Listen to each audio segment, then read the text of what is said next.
Welcome to the base. My name is Steph Lewis. I'm the president and CEO. And the base is a nonprofit right here in Clifford Park, right in the heart of New Market, where we have an emphasis on sports through youth development from college and career access. We here at the base believe in the greatness of Roxbury, particularly in the New Market area. And we want to be the light of this particular area and show the greatness that's happening around. But also, we appreciate the vision and the efforts of the city of Boston and Mayor Wu of the greatness and how she wants to continue to push forward and allow our young folks to continue to be great through the things that they love, and that's through sports, baseball, basketball, as well as softball. So thank you all for being here, and we want to continue to be that big effort and push for greatness here in New Market. So thank you. And next is Tim Choate of New Market Bid.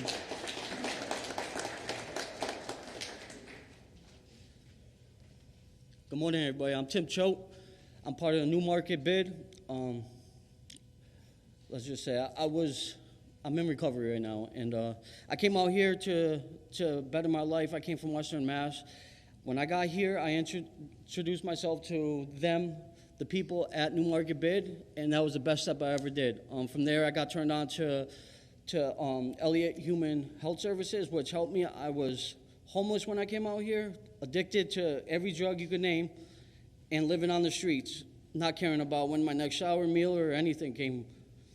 Now I have that refound sense for myself, since I met these people. A few of my crew members are here with me. They're here to support. They're also going to speak. We're all kind of similar in the same boat. We, let's just say, we all got housing now. We're no longer using. And it's thanks to, in part, to New Market Bid and all the people that help together. And that's what we need. We need everybody to continue to stand together and just move together as one. With that, I'm going to pass it to Tasha. Thank you.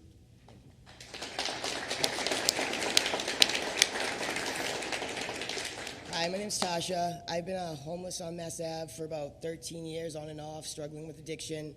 I met New Market, BID, Carol and Sue about a year ago, and since then I've gotten housing, I've gotten clean, I've gotten all my warrants and stuff taken care of. It feels like good every day to wake up and go to work and know that I'm beautifying an area that nobody really cared about before. They give jobs to people who no one else would give jobs to, and I'm very grateful for that, so thank you.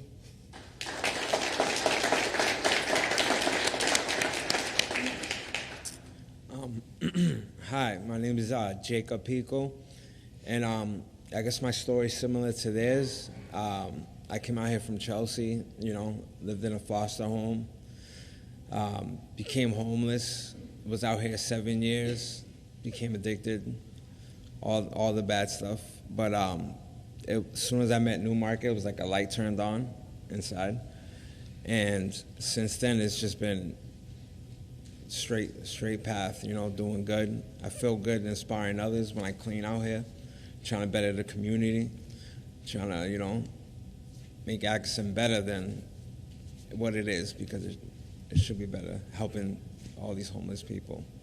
Seeing as how I got help from New Market, I feel like everybody else should be helped as well. Thank you.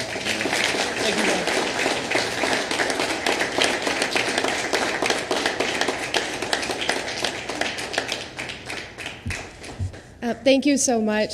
I am really grateful to everyone who is standing with us today, but also who has been working alongside and partnering with the City of Boston and the community of incredible, inspirational people who we see make life possible and meaningful for so many. We are here today at the base thanks to Steph and his entire team's efforts. We're so grateful for all that they do to make opportunities available to young people here in Boston, on the national stage and beyond, and want to do all that we can to continue supporting them and all of the amazing youth development organizations in Boston.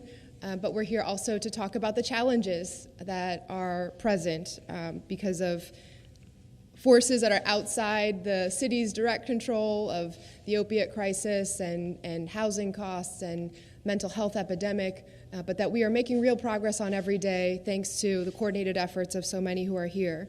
I also want to just thank the partners across all different sectors who have been working so hard. We're here with several of the elected officials who are key partners and represent some of our most important allies in this work. You'll hear soon from District Attorney Kevin Hayden, who's been wonderful in his time and expanding his efforts.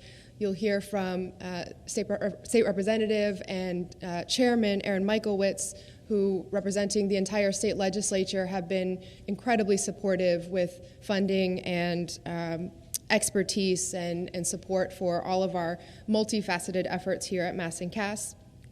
We're also joined by staff from many, many different organizations.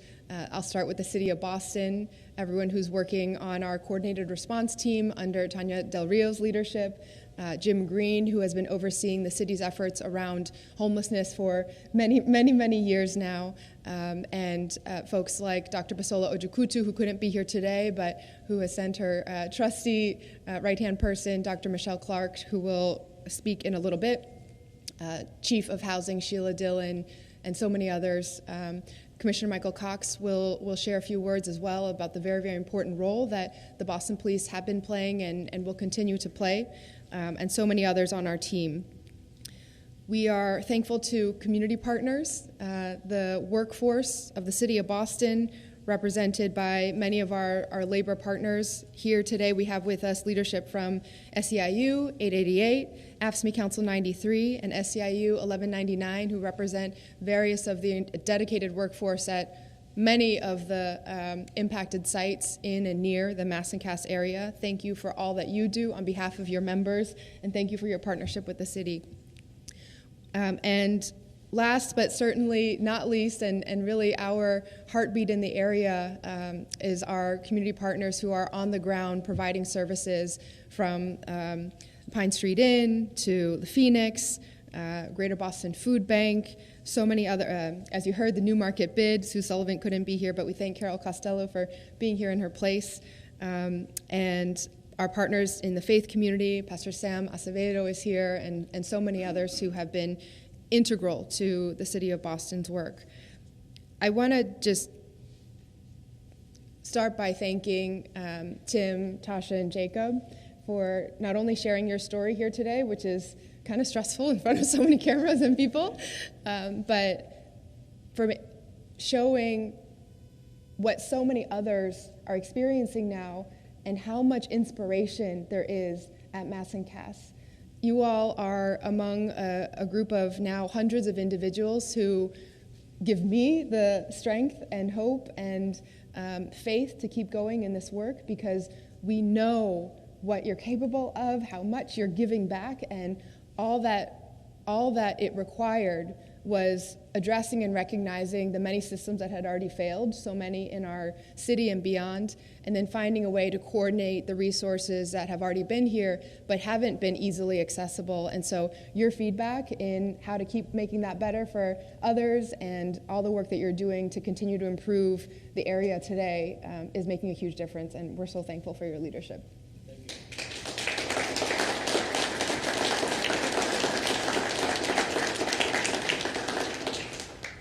Okay, so there are several speakers after me, but I'm going to need to take a little time because we are here to share updates for a major phase change at Mass and Cass in preparation for the coming cold temperatures and in response to growing public safety concerns.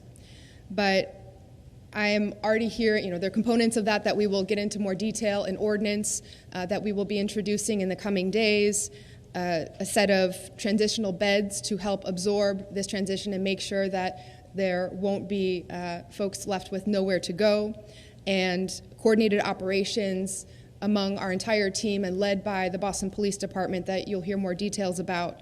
But there's already, I think, significant confusion out there about what we're doing, why we're doing it, and what has been working or not. So I do want to just give some background so that everybody understands where we've been and what we have learned along the way. First of all, every policy that the city of Boston contemplates always starts with people. Who are the people who are impacted at the center of this, and what are the needs? And so when we talk about who is represented at Mass and Cass, it is, of course, the community of people living with substance use who are in need of treatment, recovery services, and often housing. It is also a growing number of individuals who are present dealing drugs, committing violence, human trafficking, and other criminal activity, often shielded by tents and tarps in the area and causing public safety concerns for everyone in the community. When we talk about who's at Mass and Cass, we're also talking about our workforce, people who are just trying to go to their jobs every single day, many of whom work for the City of Boston or in public service, whether it is employees at our Boston Public Health Commission, which is located right there, or at the Boston Fire Department, whose headquarters are also right in the area, employees of the Suffolk County Sheriff's Department or House of Corrections, who are also just trying to get to work and serve the public, employees of the organizations like Greater Boston Food Bank and others in the area, and small businesses like Food Pack and so many.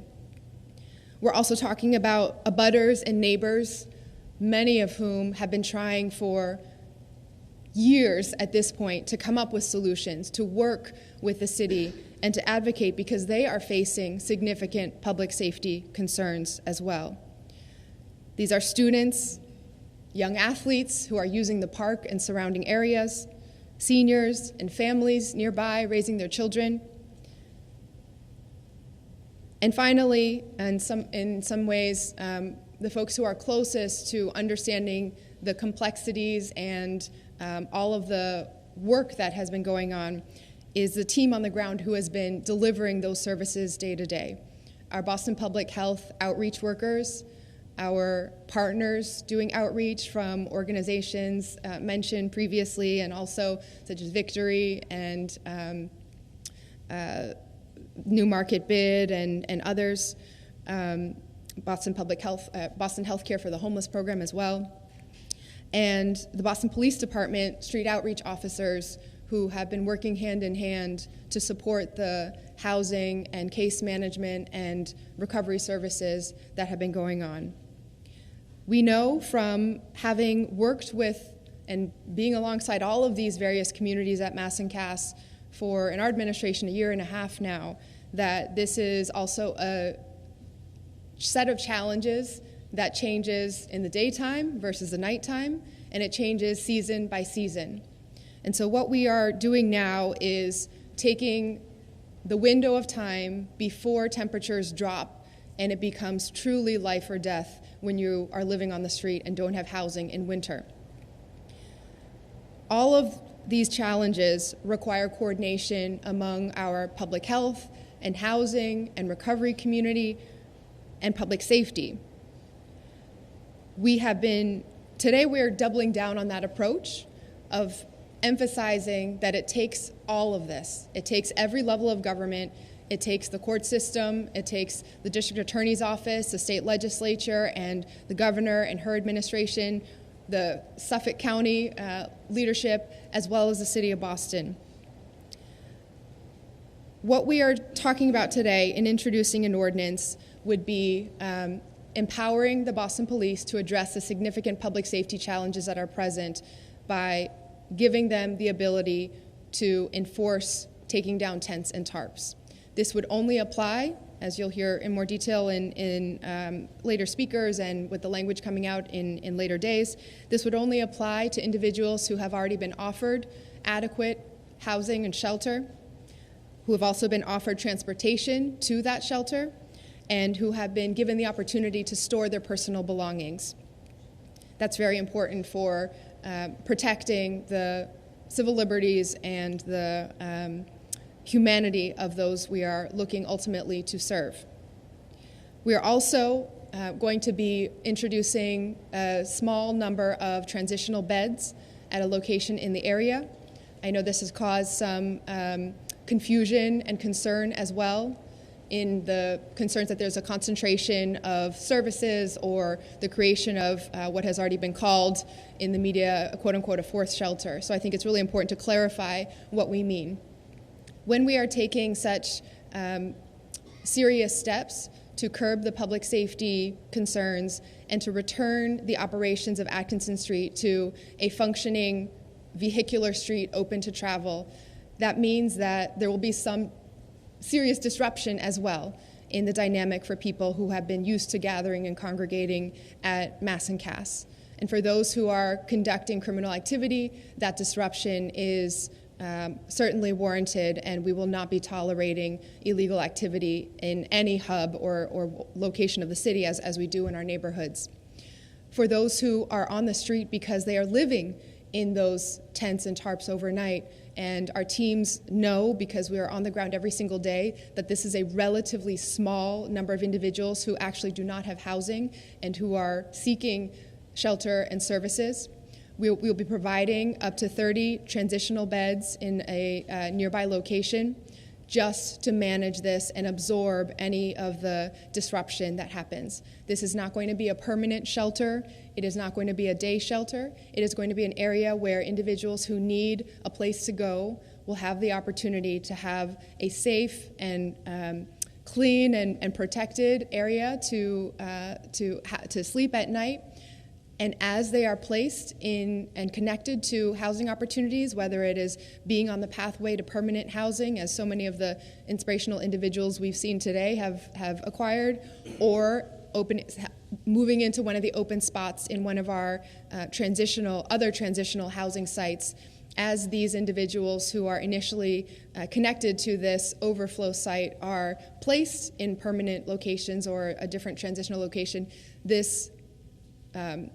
these 30 beds will be shut down. And so it's really not intended to be a revolving door or backfilling spots as a permanent location, but just to manage this very significant transition that will happen so that we can return Atkinson Street and the surrounding area to standard operations as roadways open to vehicular travel.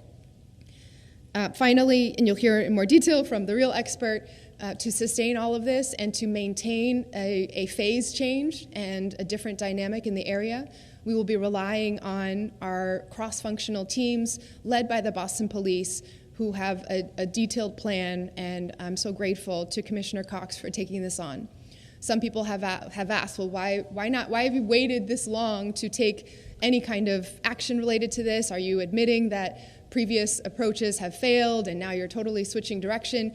And the answer is we are absolutely doubling down on what the city and our partners have been doing because it's been working. The creation of infrastructure for low-threshold housing to almost 200 units that didn't exist at all before January of 2022 and have now served more than 500 individuals, 149 people now in permanent housing, having moved through this program, connected with medical treatment and services. That has all been working.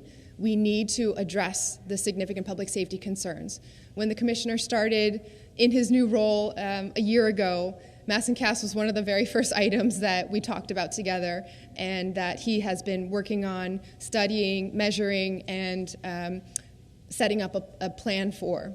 As he filled key roles and set his leadership team and assessed the situation across an entire seasonal cycle of a year, we are now at a point where we're excited and grateful that Boston Police is stepping into having the full knowledge and information at hand under our leadership to be able to really support the type of public safety actions that so many of our public health outreach workers and community partners have been asking for. You'll hear in a little bit about how there will be a 24/7 presence of officers on the street after the operations begin. You'll hear about teams that will be set up, that will be on hand to cover the entire city to make sure that we are not simply displacing and creating a different set of challenges elsewhere in the city and in our neighborhoods. And there will also be an central operations post set up so that until in this transition period, which will last several weeks, maybe several months, that Boston Police will be directly in the same space as representatives from all of our other public safety agencies, the Boston Public Health Commission, our housing experts, so that everyone can troubleshoot in real time, adjust any of the strategies day to day, see what is needed, learn from what is happening, and be able to keep improving our operations. I just want to emphasize that it has been certainly a tremendous learning experience, but also a set of very important successes and progress for the city of Boston.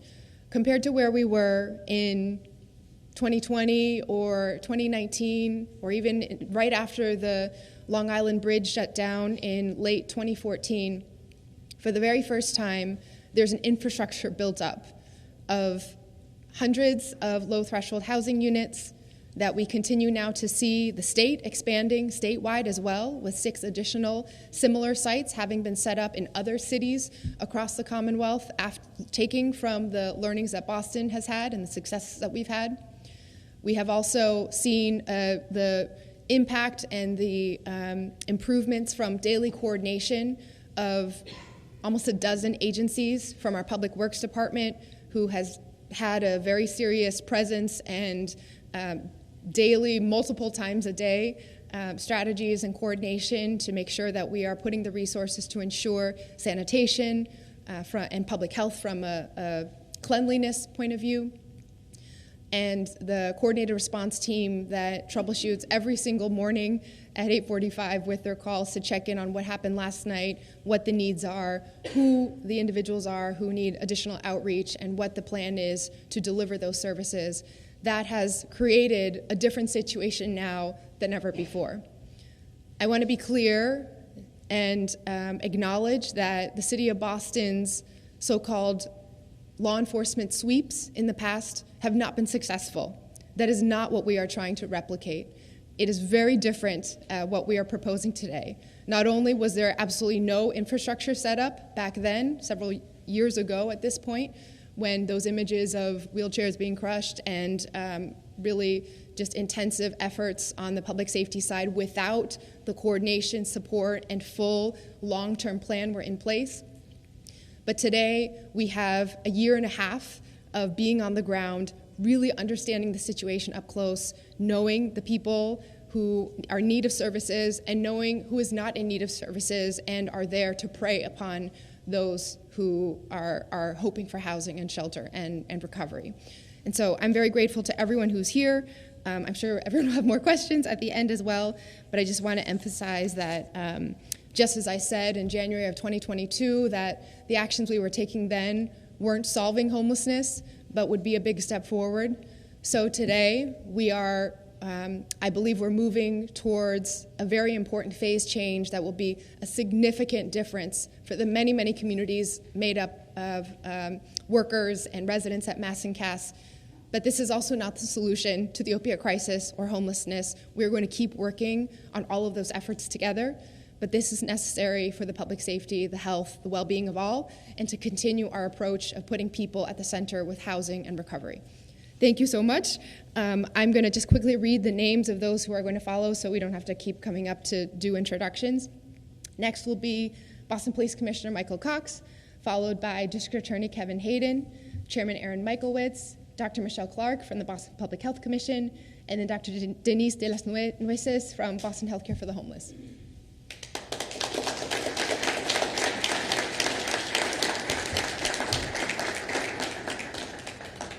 Good morning, everyone. I'm going to, certainly read some comments here, and then I'm going to get more into what we're going to do at the conclusion of this. So, as the mayor pointed out, there have been successes clearly down here with helping certainly a lot of people, and that's because of all the dedication and the people in the city of Boston and all our employees, our people in our police department, the public health team, and many others in the city agencies and numerous partners, including multiple other agencies that aren't here represented today.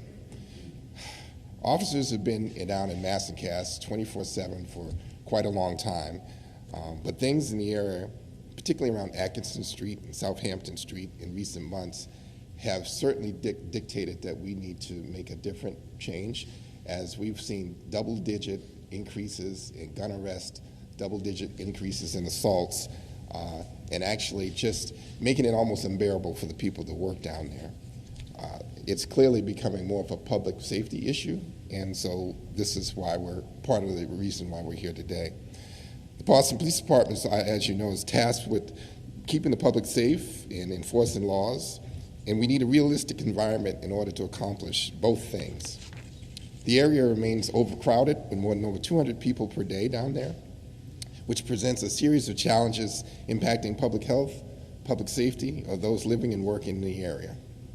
The proposed changes we're discussing today would give the Boston Police Department the authority to do something about the situation. The ordinance would provide clear authority and a path for our officers to keep individuals who are struggling with homelessness and mental health and substance abuse disorder safe, quite simply, and the people that are down there to work with them. It will also allow our officers to better serve the residents and businesses and daily lives and safety that have been disproportionately impacted by, certainly the situation in the area and the rise in crime in the area. Removing the cloaks and tents and tarps and other makeshift temporary shelters will lessen the appeal of the area and those coming to prey on individuals, as the mayor made note earlier. These changes will allow officers to enforce the laws, forcing those who engage in criminal activity out into the light. Our goal is to allow those who need help to have the space to get it, at the same time keeping the residents and other workers in the areas, all our workers in the areas, safe, as well as the officers themselves. We're asking City Council to give, certainly this ordinance, an approval. We need the additional authority to be able to implement this. The ordinance will give the police the authority to take down the tarps and tents and structures that are occupying public ways and oftentimes are used to shield the criminal disorder that goes on there.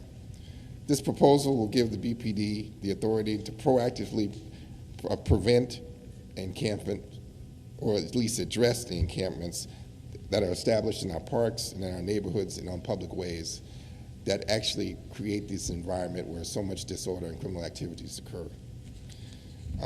The actions authorized in the ordinance will take place only when the city is able to provide access to available shelter for those in need. Without the ordinance, our policy requires 48-hour notice to remove tents and tarps outside a voluntary street cleaning process. Given that we've learned how the drug market and other activities in the area operate, this is just not a realistic, a way for us to be able to address the situations. We're seeking authority to shut down the spaces that are creating unsanitary and dangerous conditions, and supporting the drug market that goes on there, as well as the other criminal activities that are in the area. As part of these efforts, we'll format our outreach teams to be more mobile and agile to include public health and other supportive services in hotspot areas where encampments may try to reestablish. We'll be evaluating this plan shift by shift, day by day, to make sure any adjusted needed areas in the plan are addressed, and any area in the city that may start to be impacted are actually addressed real time. And let me talk about fear of crime for a hot second. Part of what we're trying to do is we're going to have officers in mobile units that are in certain locations, so as people start to disperse, throughout the city, that we are actually, with this ordinance in hand, the ability to stop the structures and tents from reoccurring in neighborhoods and all the disorder that goes with that, behind that, we'll be able to address it real time. We're going to have people strategically placed in places where we think people may go, but more importantly, if we see or hear of any other place, we're going to real time try to address it as fast as possible. What we've found is that a lot of the people here don't live here, and for the most part, once their criminal activities are out in the light, they either move on or, we address it through the criminal justice system as it should be addressed. I know people may be fearful that it's going to come to their neighborhood, but the reality is we are going to be in every neighborhood just to make sure that that doesn't occur.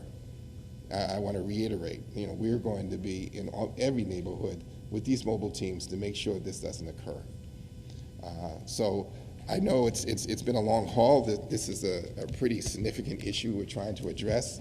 But rest assured, we have a plan in place to try to address it in a constitutionally effective and legal way to deal with some of the disorder that happens when people put up tarps and tents that hides what goes on there. There's a lot of people who come to those areas just to cause harm to people, and we need to do something about it.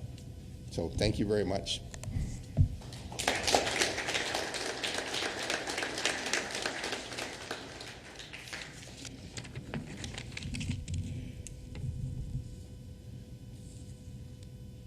Good morning, everybody.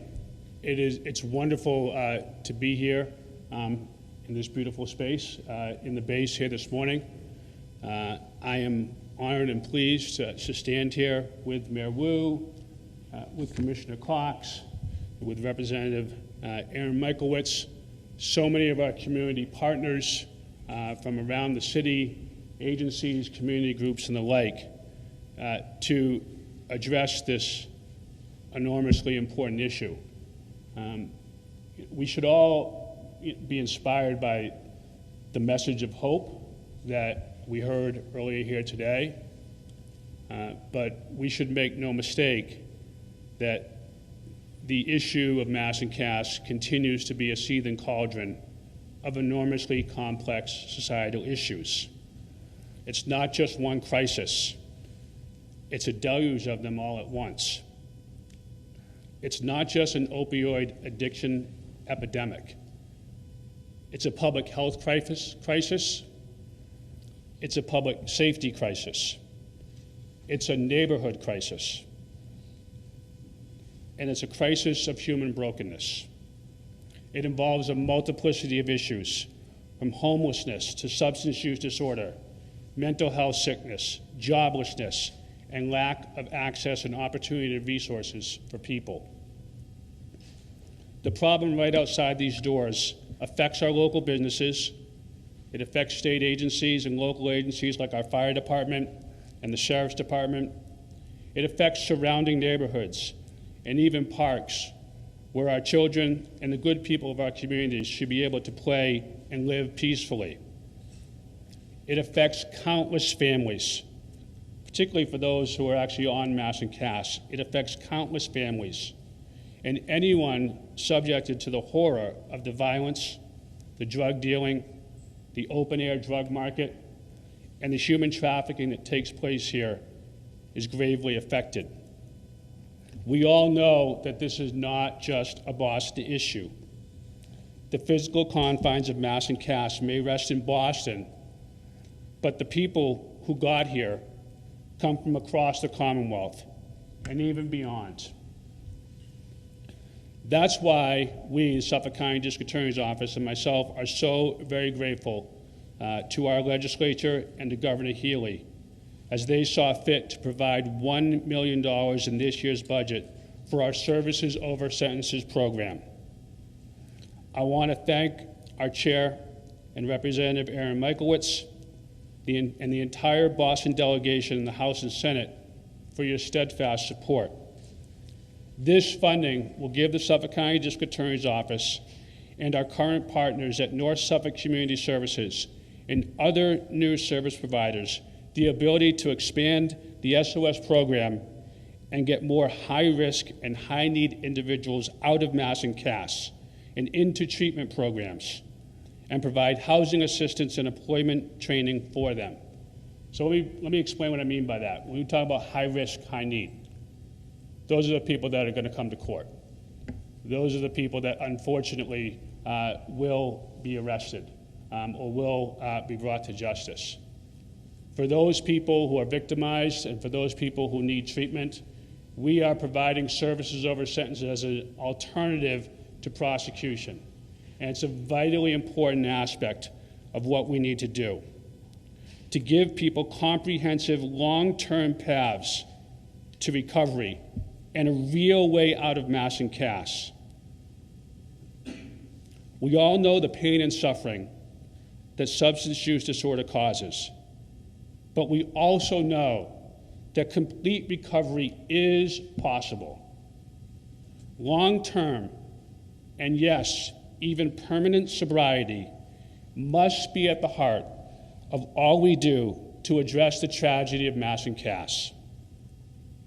Just since this last summer, more than 40 men and women have completed our program or are still SOS participants.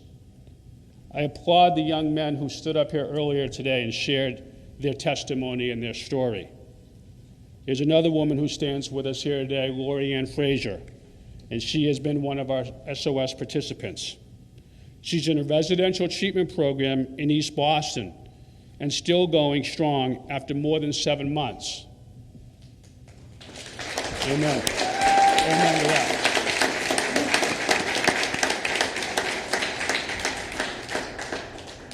And to highlight one of the points that I made earlier, she's not from the Boston area originally. She came here. Lori Ann, we applaud you for your courage, for your commitment to yourself, to a better life, and to your continued recovery. And we'll continue to stand with you every step of the way. There comes a time when we must not only envision what's possible, but together get out and push and pull, to plead and hope and act with a unified spirit of goodwill, to create a climate and an environment that helps lift downtrodden people up, that helps them lift even higher. That is now our calling. That is what we are committed to. Thank you.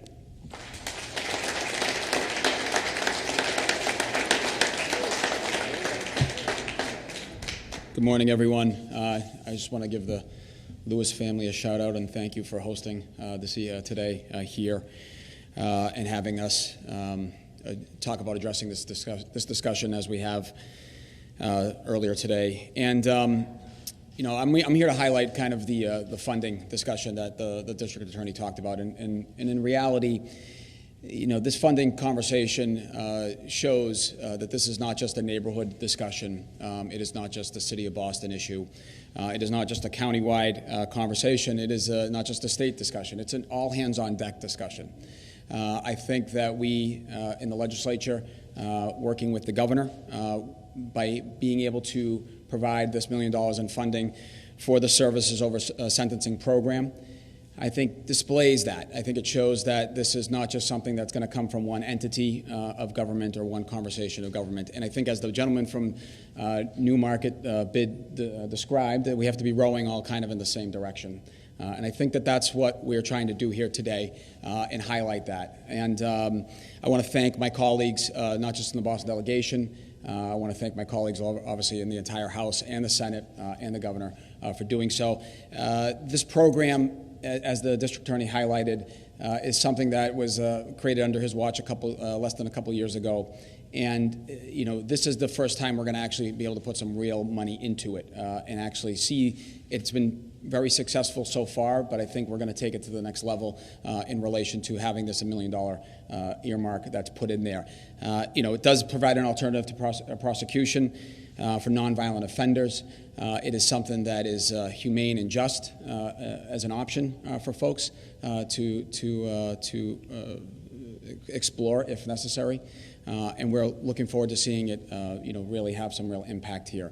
As the mayor alluded to, there's a lot of complexities around the conversations here, but we know that that it's not just going to be taken into consideration by one entity again, like I said. This is something that we're committed to from the state legislature, from the state as a whole, and I think it's something that we're going to continue to look for more options and alternatives to be helpful in this discussion. So thank you for having me, and I look forward to the continued success. Thank you.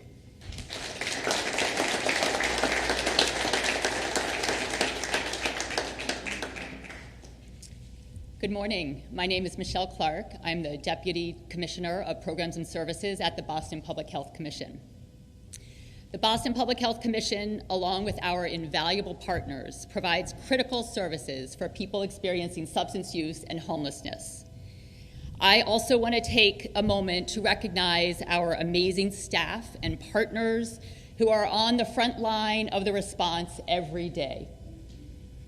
You are connecting people to treatment, delivering dignified, compassionate care, offering life-saving harm reduction services, providing emergency shelter, creating a clean neighborhood, and placing people who previously lived on the street into their own homes.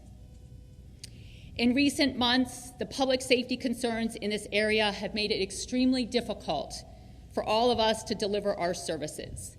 In fact, our EMS team and other first responders cannot access the street in its current state. We are in a humanitarian crisis. It is clear by all in this area that something urgently needs to be done. Our plan in support of a coordinated safety response is to provide temporary measures to ensure the continuity of services while the area is getting stabilized. We will relocate clinical services by our valuable partner, Boston Healthcare for the Homeless program, at our 727 Massachusetts Avenue site. We are eager for these clinical services to resume and get to the people who need them. At that same location, as the mayor talked about, we will be establishing a temporary transitional nighttime space for up to 30 people. This will be a set group of individuals who we and our Elliott Case Management partner have already been working closely with on their pathway to stabilization and housing. These transitional beds will supplement existing shelter beds that the Mayor's Office of Housing is identifying as part of this response. Much like our existing low threshold sites, where, as the mayor mentioned, we have already housed 149 people into permanent housing, client stays are intended to be brief, and our goal is to get them into stable, long-term housing. We believe that this space is necessary to maintain continuity of life-saving services, promote the safety of our staff, partners, and clients, and support the work of BPD to get the situation in the area under control. In coordination with the Boston Police Department, the Boston Public Health Commission, and city outreach teams will also be increasing mobile outreach across the city where we can engage with people to help them access services. Our goal is to ensure the continuity of public health services for those struggling with substance use and homelessness in the city, putting people in need in services first in a safe and humane environment for all. Thank you, and I now would like to introduce our next speaker from one of our key partners in this work, Dr. Denise de las Nueces, Chief Medical Officer at Boston Healthcare for the Homeless.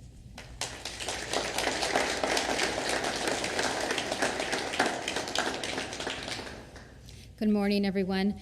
I'd like to thank Mayor Wu and her team for working diligently to attend to the safety concerns on and around Atkinson Street.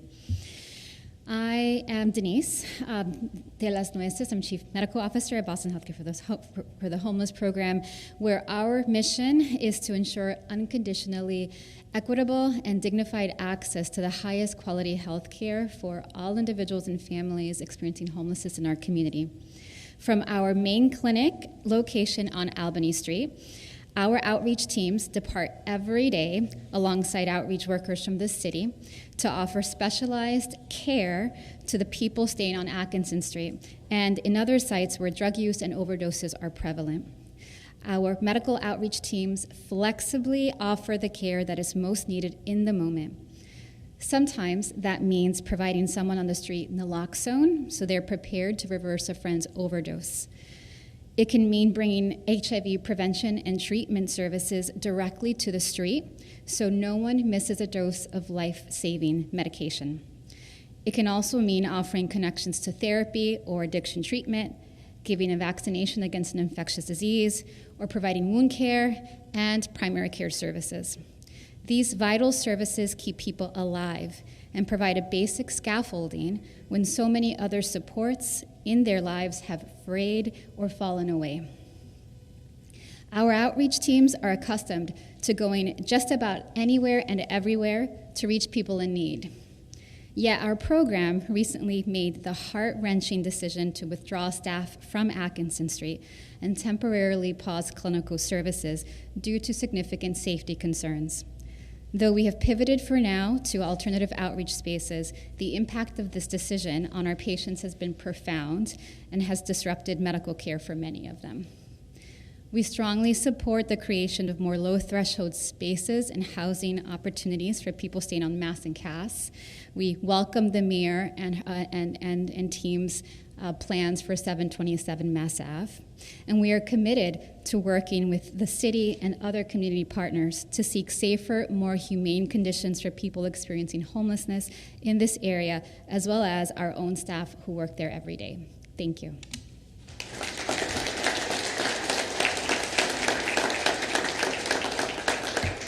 Okay, that's all on our formal speaking program. Any questions? Mayor, can you, the police commissioner, talk about what the initial engagement will look like? Will the officers get more training? Will they be working alongside someone? And also, is it even feasible to have enough officers to make sure encampments don't show up somewhere else? Yeah, and I'll just, before we dive in with the details of the real answer to your question, I just want to kind of emphasize once again, as the rep said, this is really about an all-hands-on-deck approach with all different levels, and so you heard about diversion programs and the expansion of the successes that the district attorney has been leading. At the city level, it's the three pieces of filing an ordinance in the coming days. It will be filed next Monday for this to be introduced at this next Wednesday's city council meeting. It will be the transitional beds, as has been described by Dr. Clark and Dr. De Las Nueces, and then it will be the enhanced operations that are going to include all of our team members led by the Boston Police. And so there are various pieces of this that all have to fit together at the same time, multiple of which are under planning and will take some additional process steps. So for example, for the ordinance to pass, it needs to have a city council hearing and vote, and that will take some time. And for the beds to be finalized, there's some work and infrastructure investment that needs to happen. So there will still be a little bit of time in the planning, probably in the 2 months range or so, but we hope to have all the pieces finalized and then operationalized by this fall when the weather becomes colder. I'll hand it over to the commission. Thank you. Yeah, and so not to be presumptuous in the sense that it's all dependent, just as the mayor said, on a city ordinance as far as our ability to enforce laws. Because at the end of the day, that is our primary core, is to partially, certainly enforce laws, certainly in a community policing friendly way. But the fact is that we need to have constitutional authority to do some things, and once that kicks in, yes, we believe that we probably will have the manpower to certainly do this. The issue becomes how long of a period, but based off of the current behavior that we've seen in general with the groups, our hope is it won't be a significant period of time. Do they get the training done? So we have quite a few officers that have a lot of training. The fact is, all our officers will need training. Anytime there's a new law, we have to train them on what that is. And so it doesn't exist today, so when it does go into existence, absolutely all our officers will be informed and trained in how to enforce that law. Mayor, not storing these belongings. I think a lot of concern in 2019 was that people's belongings were ruined, wheelchairs crushed. Can you talk about storing them somewhere? Where?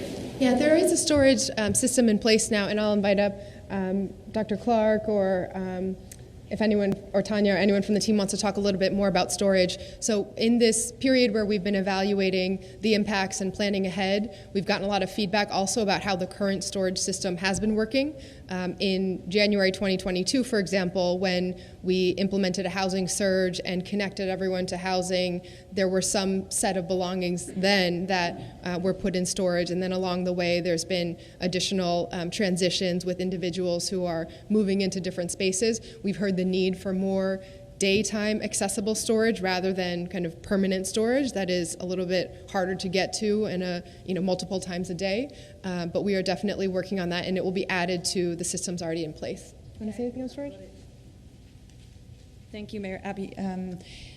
We have a storage program already in place that was put together for the January 20 2 housing surge, which allowed folks who were originally in the encampment to move into transitional housing places, and if they had excess items that they needed to store, our partnership with the New Market bid allowed for that.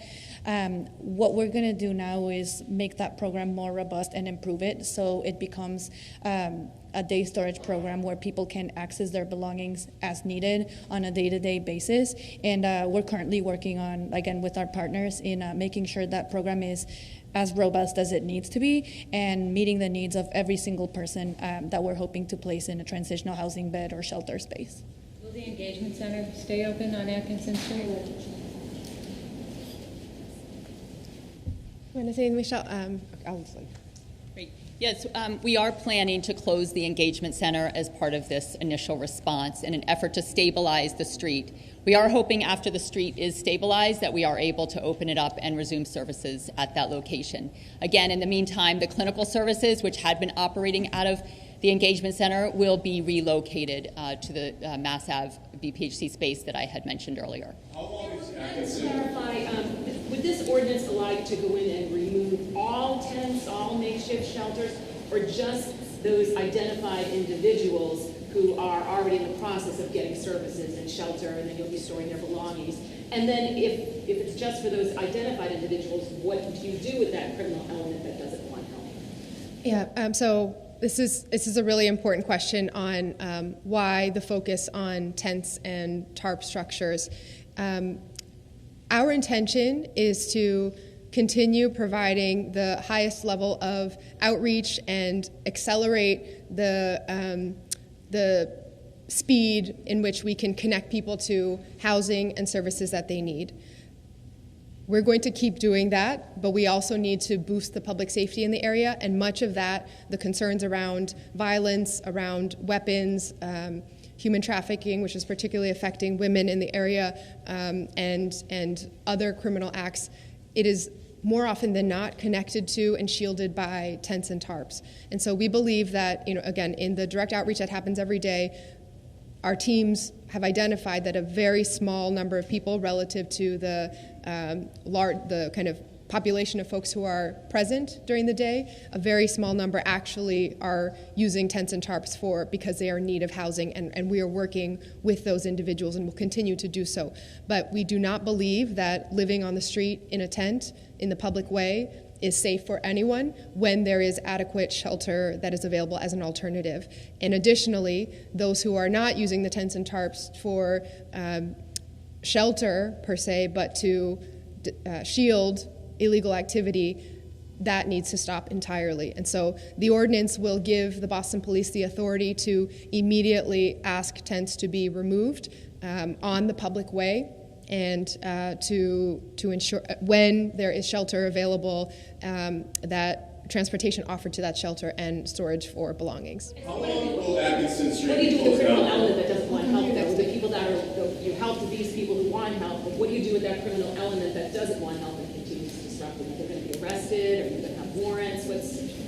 Yeah, and again, I'll invite the district attorney up after the commissioner as well, because there's a process of what happens in that interaction on the street, and then there's a process of what happens in the criminal legal system. Yeah, I just want to be clear. We're not trying to criminalize homelessness, in general or anything like that. But the fact is that if someone has a place to go, and we have, certainly facilities for them to go to, and they don't obey laws now, then that's where.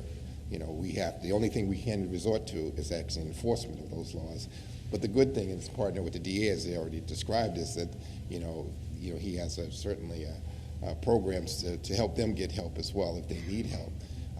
For the most part, we always ask people to obey laws long before we actually kick in the enforcement of the laws. And if someone is not willing to obey the law, then we have no choice but to actually enforce the law and arrest them around that. So what I'd say about that is this, and I think we all know this, by the way, okay?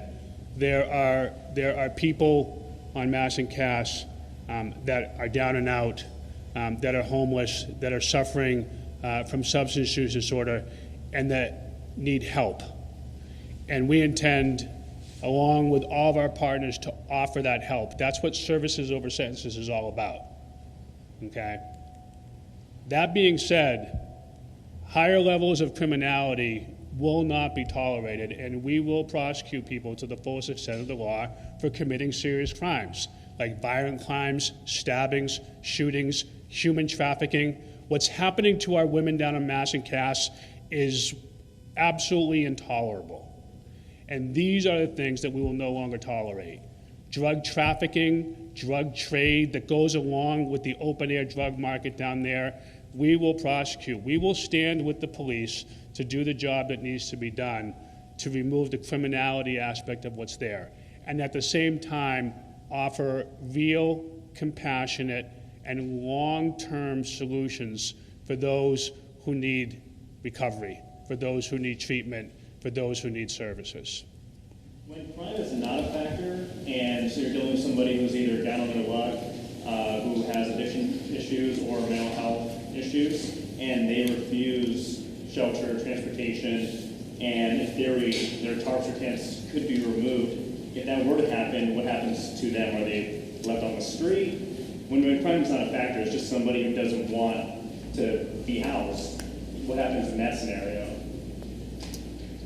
So, that's a good question. And so the ordinance is, if it comes to be that, they have to remove the tarp or the tent. And if they don't, then we'll remove it for them, in a sense. We're not trying to criminalize, folks that are homeless at all.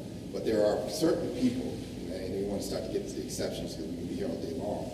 But the fact is there are certain people who prey upon people who are down and out that come to these areas hidden by shelters and tents and tarps. Right? And really the law is it's intended to actually, disperse them from the group, to get them either away from the area, out of the city, or actually in the criminal justice system where some of them actually belong. Right? And so that's what the purpose of this is. It's not, all right, we want these folks to get the help that they need in a safe environment, but these other elements come. Usually the tarps and the tents just attract them, right? Because it gives a hiding space. And so that's what we're trying to do. That's the intent of this, not to criminalize anyone who's having issues with mental health, homelessness, or substance abuse issues. I did want to expand on your question also to let people know that the city does have an existing encampment protocol that we operate on the day-to-day. So my team, my colleagues, in coordination with many city agencies, respond to instances where people are setting up encampments, not on Atkinson Street necessarily, but citywide. I can tell you we respond to dozens of these reports every single week. And I can't even remember maybe one instance where we've needed to reach the enforcement kind of component of the protocol that comes when someone refuses to move. Most often, our outreach workers report back that when they're engaging people in smaller groups, maybe it's 1 or 2 people, up to maybe 5 people, the uptake of shelter offerings is much higher. And so what our response looks like is we receive a report, outreach is sent, they engage with the person, they let them know that shelter is available. Many times people just aren't aware. They may not be familiar with the area, they may not know where the shelters are, so we can provide transportation, again, storage of the belongings. So more often than not, if the person accepts, wonderful. If they don't, they might pack up their belongings and move somewhere else. We hardly ever reach kind of the enforcement stage of the protocol. I haven't seen it. What I do want to say, and just be really honest about it, is that there are some gaps in the shelter system, specifically as it pertains to couples, people who want to be sheltered together. Our system is kind of binary by gender, men's shelter, women's shelter, so we struggle with couples, have some resources for them, such as the Night Center downtown. And then trans people also struggle with the way the shelter system is set up as that gender binary. So the mayor, ourselves, many of my colleagues in the Mayor's Office of Housing have been having conversations about that so that we can cover the needs of people who struggle to access the traditional shelter system because of their gender identity, status as a couple, or their struggles with substance use disorder. How long will Atkinson Street be closed down, and what will that look like? Will the street be barricaded off? Will 112 Southampton remain open? And what would you say to the thinking that the closure of the street street will simply just push that crowd elsewhere. Actually, it's just the opposite. The point of it is to turn it back into a public way. So, the street will be, open. Okay, so the street will be open, it won't be barricaded off. What are you going to do about, obviously, there are large crowds that congregate there every day. People use drugs, people sell drugs there every day. Is that going to be continued to be tolerated, or is there going to be anything done to break up the congregation of people? Yeah, as we described, if there's a city ordinance, put in place to address the tarps in those locations, then they won't be there any longer, and then the street will we will enforce it as the laws pertaining to public ways. That means streets have to be cleared, sidewalks have to be, cleared, and things, people can't block any intersection in any ways. That's how we're going to treat it, like a normal street. And 112 will remain open. Just move from block to block, I guess. 112 will remain open, right, Dr. Clark? Yes. 112 will remain open, and I'll just note, just to kind of give folks a sense of expectation, because it's not going to be immediate in terms of one day it will look a certain way and then the very next day it will look a different way. As mentioned, we need the ordinance to be in place. We need the housing, the 30 transitional beds, as well as the expansion that we're working with many of our shelter partners to identify additional housing. And then we're finalizing some of the details of what the operation will be. There may be a world in which the transition period could require some blocking off of different areas, or just to ensure that we're kind of stabilizing the dynamic in the immediate as the operations begin. But the ultimate goal, and we hope we will reach there sooner than later, and certainly before it becomes very cold, is for the street to open back up as a standard vehicular street as anywhere else. Our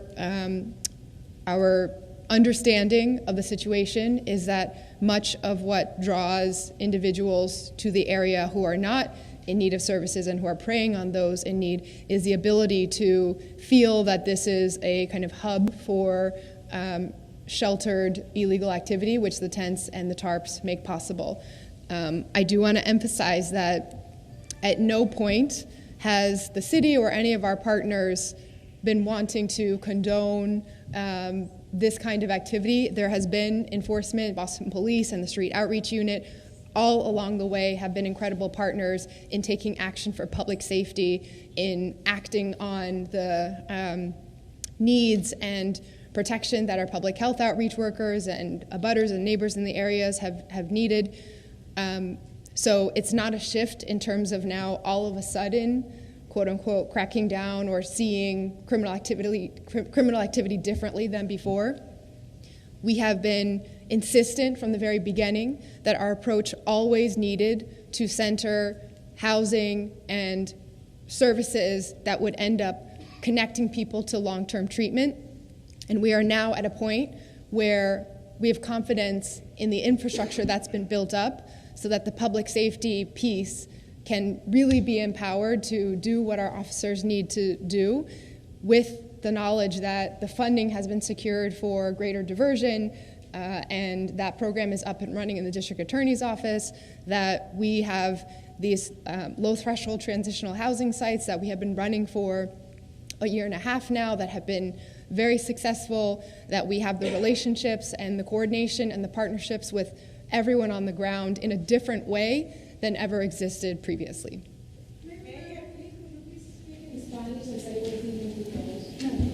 Sí. Hoy anunciamos unos pasos para establecer la estabilidad para el área de Mass&Cass, donde hay muchas luchas sobre crisis de opiáceos y de vivienda y de salud mental. Entonces ahora tenemos aquí muchos representantes de varias agencias en diferentes niveles de gobierno. Por ejemplo, la legislatura estatal, que provee los fondos para más acciones. La oficina del District Attorney, abogado distrito, para aumentar su programa llamada Services Over Sentencing, que es un programa de diversión para crear la oportunidad para servicios en vez de solamente accountabilidad criminal. Y al nivel municipal tenemos 3 pasos que son uno, una ordenanza propuesta que va a dar la autoridad al Departamento de Policía para más acciones inmediatamente, particularmente sobre los tents, que es un lugar con actividad criminal. 2 es la creación de más vivienda, emergencia y transicional,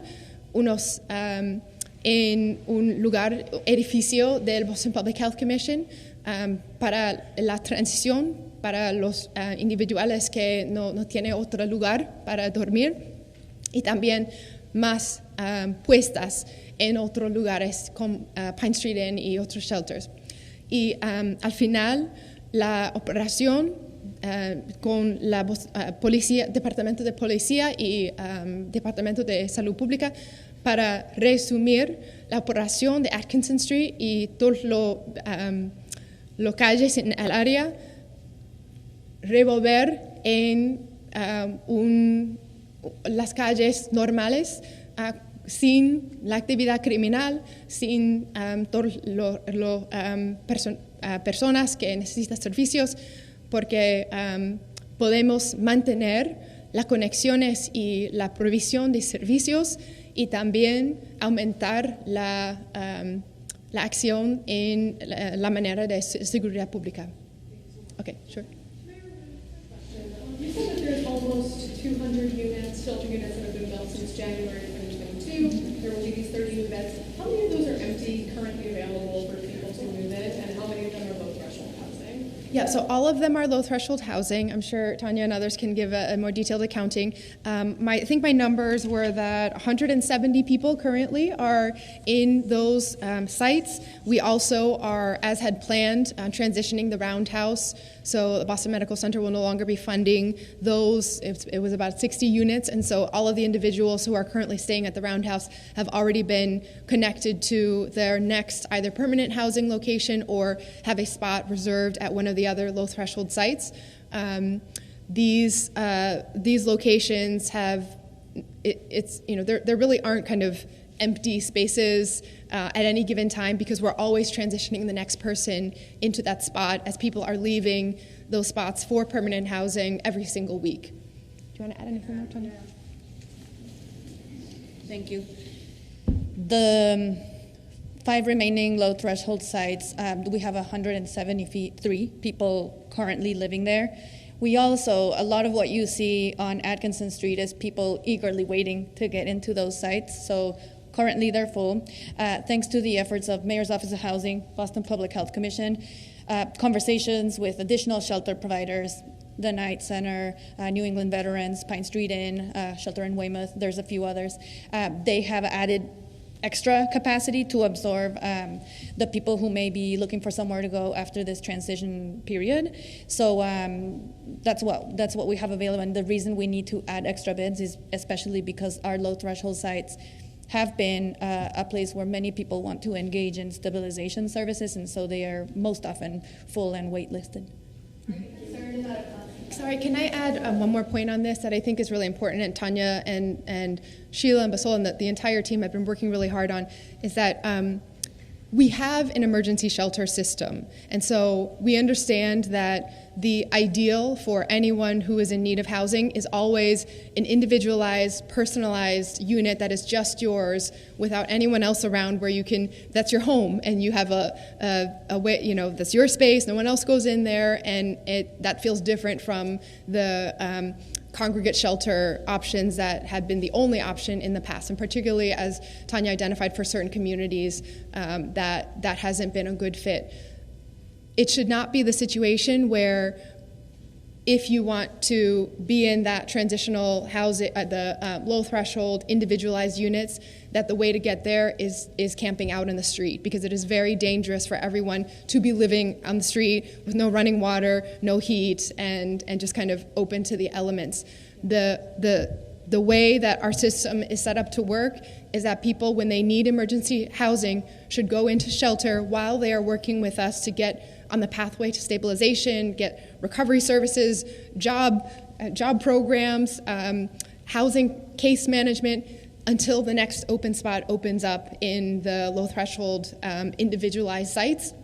We are moving people through fairly rapidly, and so that should be the system. Now, we have to acknowledge that for many, many people, the old shelter system was not adequate. It is, whether it's for individuals living with mental health challenges and being in that setting is not possible, or those who in years past have had bad experiences, like items being stolen because there wasn't proper storage for belongings, or fear of being next to other people and what interactions might have come of that. So we have been working very hard to transform our emergency shelter system as well, to have more individualized spaces that are available, to have more spaces set aside for various communities and meeting different needs, for storage, for all of that. But that should be the model, where if you are in need, the shelter system is there, and we continue to add capacity and manage that and make it more accessible and high quality for everyone. And then when appropriate and when the spots are available in the low threshold housing, which we continue to try to manage and make more efficient, and which the state has been creating in other parts of the state, which that's been very helpful, that is the way that we're going to go, instead of just having someone be in a tent until something opens up elsewhere. Are you concerned about a constitutional challenge? Other large cities that have tried to implement ordinances or almost can't have been sued by the American Civil Liberties Union. So are you concerned about that? Would that slow down this plan? And what have you done to prevent that from occurring? As with any of our issues and policies that we put out there, every organization and individual has their full legal right to weigh in, and the city has certainly faced different lawsuits in even the recent past on various issues that we've made decisions on, and we always work our way through those, whether that is the Long Island Bridge or anything else that we're doing. We have been working to try to ensure that even the very first draft and subsequent drafts of the ordinance are in complete compliance with all of the constitutional requirements. It's been very helpful that in Massachusetts, the Attorney General's office previously had issued some directives related to this issue after a different city enacted an ordinance that did not include requirements for adequate shelter and some of the other things that are here.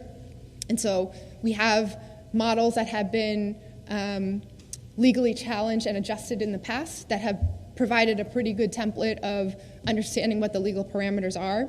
And we continue to reach out to all the stakeholders who are involved in this issue. And for Boston, that's a long list because we've been at this for some time. Members of the recovery community, different organizations, advocates on the legal side, and we will, as with any ordinance that is proposed, look to ensure that we are having full conversations on the legality of it. Is the city also thinking about the recent proposal from business leaders for a recovery campus at Widett Circle? So I know our team has been fully briefed. I've been in touch with those who have been proposing that. I think first of all, it is, I think, a sign of how special it is to live in Boston compared to other places, that the neighbors who have been most impacted by really intense challenges and public safety concerns now 8-9 years into the situation are still doing their best to do research and come up with solutions and try to help rather than just shutting down different things that are happening. So I just want to thank the Newmarket Bid and South End Forum and everyone who has been a part of really trying to see how we could continue moving forward in what feels like a very big problem that is much larger than any one neighborhood or city. They are making a proposal on MBTA land, and that's not something that we at the city control or that they control either. So I think that is one significant consideration that has to be worked through. The city obviously would love for more beds that we could connect people to from anywhere at Massancast and across our neighborhoods, but that's not something that we are working on directly because it's not our property, and that I think is a pretty big thing that has to be addressed. Excuse me. Yes, sir. Mayor Wolf. My name is Robert Lee Alexander. I had to change my name because I'm a victim of identity theft. My name now, just believe me, Robert Lee Alexander. I was homeless for 12 years, waiting for housing. Pandemic came. I was a husband, a father, 10 children. I lost everything because I'm a victim of identity theft. I've been trying to contact your office as well as other people to help me. I wasn't born here. I came up here from Maryland, 1966. I've been taken away from my family. I just found out my real dad in 2021. All these years, 57 years, they was telling me somebody else was my father. I just found out my real dad. I found out my dad died in 99. I'm trying to get help from housing. I'm trying to seek all you all. I am a victim of identity theft, as well as a homeless person. When they found out I was homeless, they stole all my inheritance because I was homeless. So I see you helping them. Mass Avenue people that are dads. I'm a dad and not a drug addict. I'm a father trying to claim my children. Because if I don't be a father, my children are going to end up like Mass Ave. Thank you, Mr. So Alexander. I'm asking for help. Yep, I hear you. My name. Yep. So I hear you, and please do. yeah, thank you so much. Thank you so much for being here and for just sticking with it. Lee Alexander, I hear you. The gentleman right behind you, get your name, we'll talk. So we'll follow up, Record that, and we'll find you right after this. I think we're trying to build a city with the infrastructure where everyone can have support from everyone from all walks of life and all different life circumstances. So there's a lot of pieces to this, and I'm grateful to everyone who's been a part of it. Okay. Thank you all. All right. Thank you.